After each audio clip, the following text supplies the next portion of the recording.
Jakarta itu nggak mau merubah cara pandangnya ya, bahwa kalau ada orang Papua yang satu, orang Papua yang solid, itu malah Jakarta itu insecure gitu.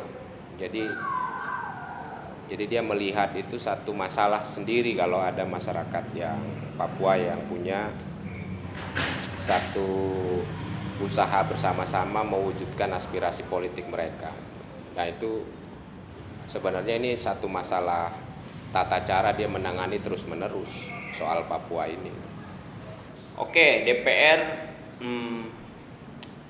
dan pemerintah baru mengesahkan 3 provinsi baru di Papua. Apa yang salah, Wan? Atau keliru menurut kita? Ya ini bagian dari banyak satu gambar besar penyelesaian Papua di mata Jakarta ya. Jadi satu kan ada revisi Undang-Undang Otonomi Khusus. Jadi rencana seluruh pembangunan Papua akan dikoordinir, direncanakan oleh orang Jakarta. Dalam hal ini Sekretariat Wakil Presiden. Terus dari rencana itulah timbul bagian bahwa provinsi ini harus diperbanyak di Papua.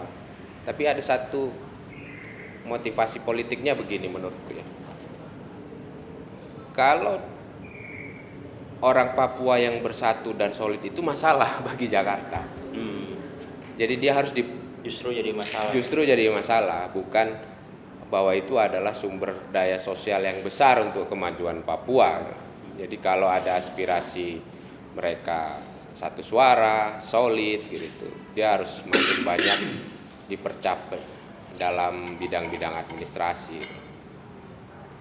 Padahal itu membuat uang yang ke Papua itu makin gak efisien nanti untuk membangun. Tambah panjang birokrasinya. Tambah banyak PNS yang harus dibayar. Habis buat pilkada. Habis buat pilkada. Belum lagi instrumen keamanan dan militer kan? Iya, Kodam baru. Kodam baru pasti. Polda baru. Kejati baru. Kejari baru. Buat apa bikin provinsi baru? Ujung-ujungnya juga omnibus di pusat semua. Iya. Ekonomi di pusat semua. Benar juga. Tapi yang menarik itu adalah reaksi orang Jakarta Raya ini. Jadi seolah-olah masalah Papua itu kita mengamini aja apa keinginan Jakarta.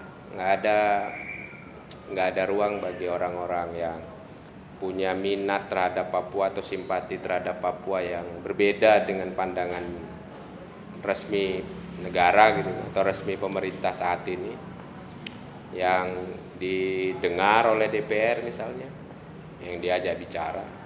Kampus saja, kampus di Jakarta kayaknya nggak pernah tuh membicarakan secara serius problem Papua itu harusnya secara politik semacam apa. Tapi ini makin ngeri emang. Maksudnya gini loh, ini kan agenda datang dari Jakarta, diputuskan sama Jakarta, kemudian Papua tinggal nerima aja gitu sih. Ya. Mereka diatur, dikasih, selebihnya nggak tahu. Ini cara kayak gini sampai kapan Jakarta? Ngatur-ngatur daerah oleh agendanya sendiri, sementara daerahnya sendiri punya aspirasi yang lain. Iya, dan itu punya konsekuensi yang luas. Apalagi orang Papua kan sangat terikat sama sumber daya alamnya ya, masyarakat adatnya. Ya kita jadi pesimis dengan tata cara Jakarta menyelesaikan hanya dengan sifat politik yang monolitik, anti dialog, merasa paling benar, tata caranya harus begini, kemudian orang Papua ya harus terima. Ya. Sekarang kita dalam posisi yang wait and see nih, menunggu reaksi teman-teman di Papua. Lu udah pada lihat ya, reaksi di beberapa kabupaten dan kota yang kemarin setidaknya sampai semalam? ada beberapa demo, gue nggak tahu. Poster ajakan aksi makin banyak. Hmm?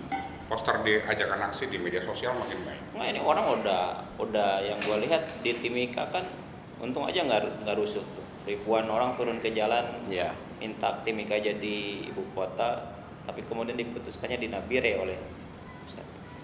Meskipun banyak kabupaten-kabupaten yang lebih banyak menginginkan Nabire untuk, tapi itu apa namanya, masalah yang real di Ya. lapangan seperti itu situasi.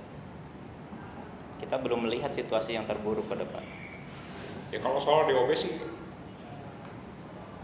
pembuatan provinsi baru tuh kan kalau kebayangnya gitu ya, secara klise ya berarti situasinya aman, ada pilkada, ada kepala daerah. Masalahnya DOB ditentukan setelah bertahun-tahun kita lihat gelombang tentara polisi dikirim makin banyak, itu kan juga sinyal yang aneh sebenarnya. Ya.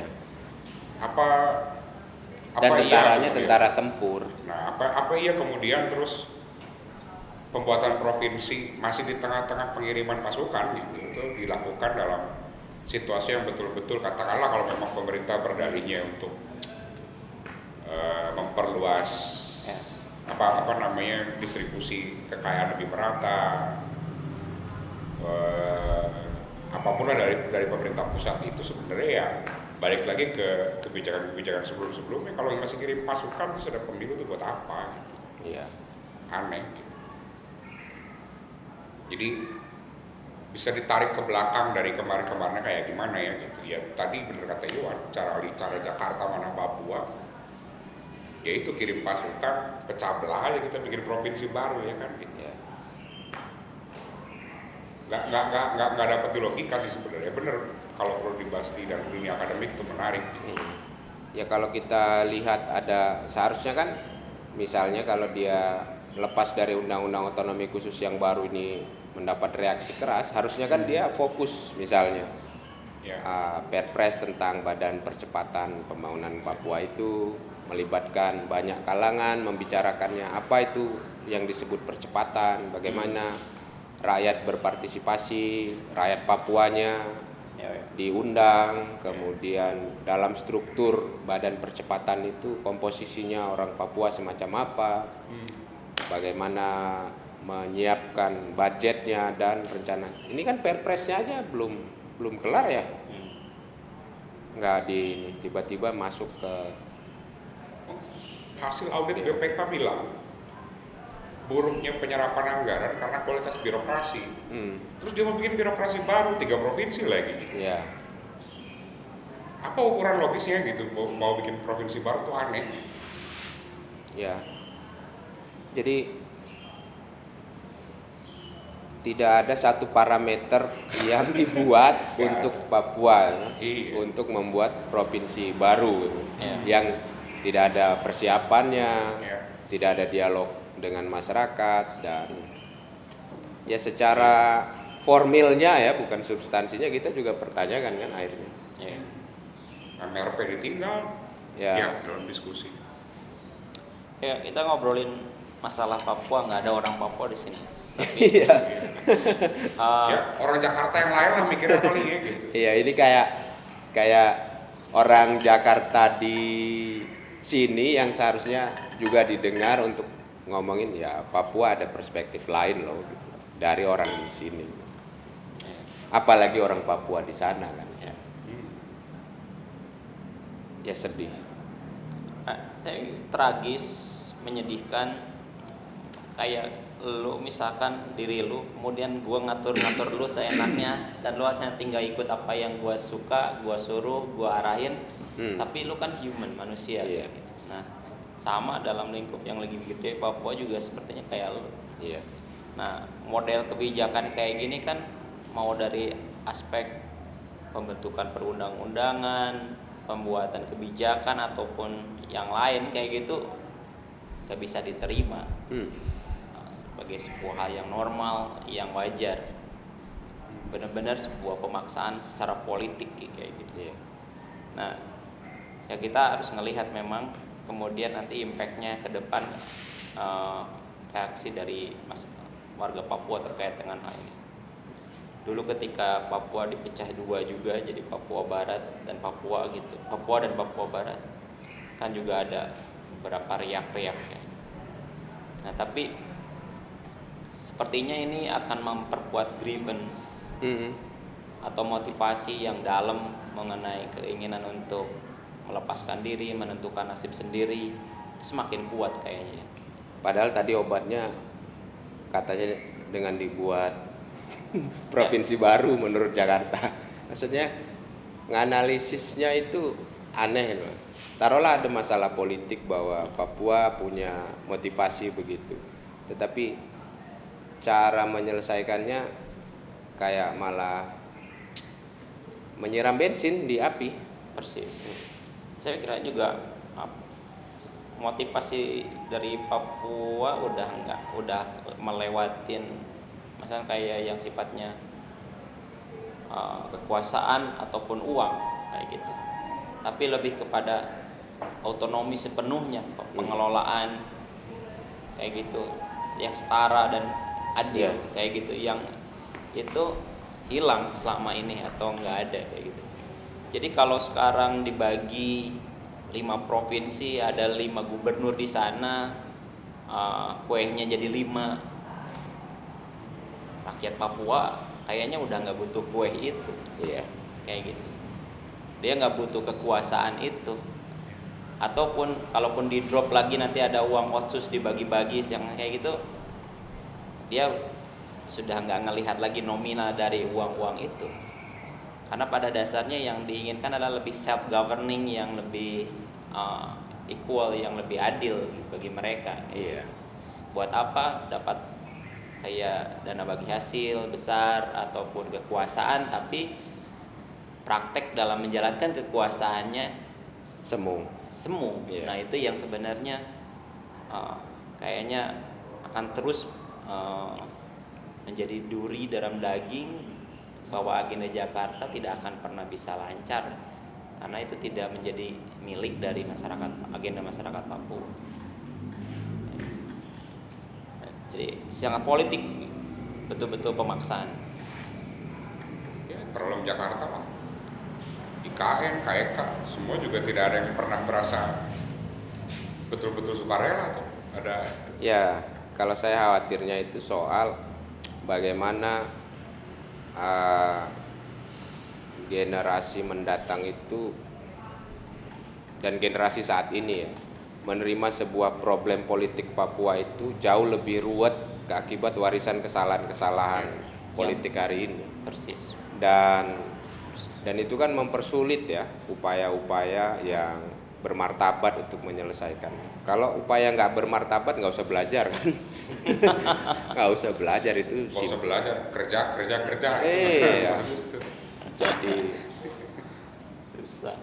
Jadi sebenarnya mungkin harus diperbanyak gitu. Orang di Pulau Jawa, Sumatera itu membicarakan soal Papua itu sebagai masalah, bukan masalah si Papua saja, tetapi masalah kita. Dan tata cara menyelesaikannya itu ya dipilih dalam satu jalur yang bermartabat, nggak ada kekerasan, kemudian ya harus keluarlah dari belenggu bahwa kalau orang bisa mengatur dirinya sendiri, mensejahterakan secara kekuatan dia dengan visi dia sendiri, itu bukan sebuah hal yang nggak mau diatur. Nggak mau diatur atau apa. Itu berarti mengurangi beban negara, seharusnya dipandangnya begitu. Iya. Ya mungkin harus ada cara lah supaya kita memperbanyak sahabat Papua. Sahabat Sumatera, sahabat Kalimantan. Iya, Sumatera, Jawa, Jakarta Raya ini, karena masalahnya itu di sini memahami sebagai satu separatis gitu, hanya dipahami semacam itu lalu mau dimusnahkan, atau satu aspirasi yang enggak sesuai gitu. Padahal cara-caranya udah puluhan tahun enggak berhasil. Ya itu. Nah, kalau cara yang sudah puluhan tahun enggak berhasil kan berarti generasi politik hari ini menyerahkan satu masalah yang tambah ruwet untuk generasi muda hari ini, dan itu yang yang nasib toh kenapa kita bicara hari ini. Oke, untuk ya semua tak lebih dari concern kita untuk masalah kemanusiaan di Papua. Iya. Ya.